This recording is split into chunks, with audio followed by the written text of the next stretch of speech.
جاتی ہے کہ شیخ القرآن والحدیث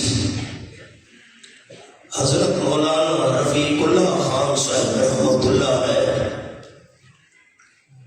استاذ العلماء برادر مکرم حضرت مولانا محمد طیب صاحب رحمہ اللہ نظر نہیں آتے۔ میری کوئی حاضری اس دار القرآن میں ایسی نہ تھی جہاں یہ دونوں بزرگ شخصیات تشریف فرما ہوتے ہیں۔ اجالے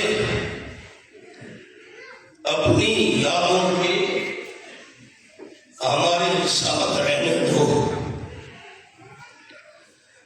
اجالے اپنی یادوں کے ہمارے ساتھ رہنے دو، نہ جانے کس گلی میں زندگی کی شام ہو جائے۔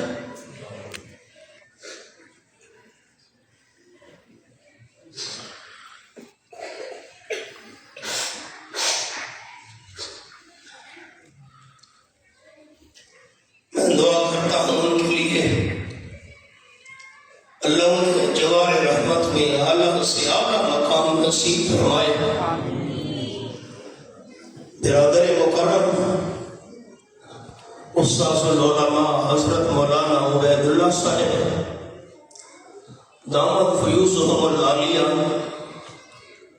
اللہ المکرم حضرت مولانا حسین علی صاحب سیدہ مجدہ، ان کے لیے بھی دعا ہو رب العالمین ان کو دار القرآن کے اندر آئندہ زندگی میں تا دم زیست توحید و سنت کی خدمت کرنے کی توفیق عرصہ نصیب فرمائے۔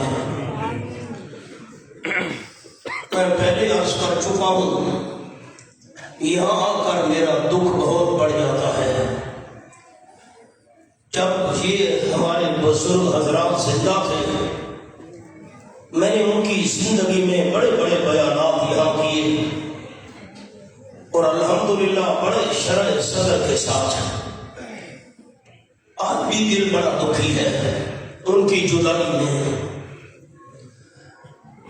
جن ہمارے عزیز طلبہ نے ناظرہ قرآن مجید مکمل کیا، حفظ قرآن مجید کی سعادت حاصل کی، اور پھر خاص طور پر دورہ حدیث شریف کی تکمیل کرنے والے خوش نصیب علماء کرام، میں ان کو دل کی گہرائیوں سے ہدیہ تبریک اور خراج تحسین پیش کرتا ہوں، اور دعا ہوں کہ رب العالمین آئندہ زندگی میں انہیں قرآن و سنت کی خدمت کرنے کی توفیق عرصہ نصیب فرمائے۔ میں نالائق خود اس قابل ہوں کہ مجھے نصیحت کی جائے، آپ اس کو نصیحت نہ سمجھیے گا، میری ایک درد مندانہ اپیل سمجھیے گا۔ علماء کرام نے لکھا ہے کہ جس علم پر عمل نہ ہو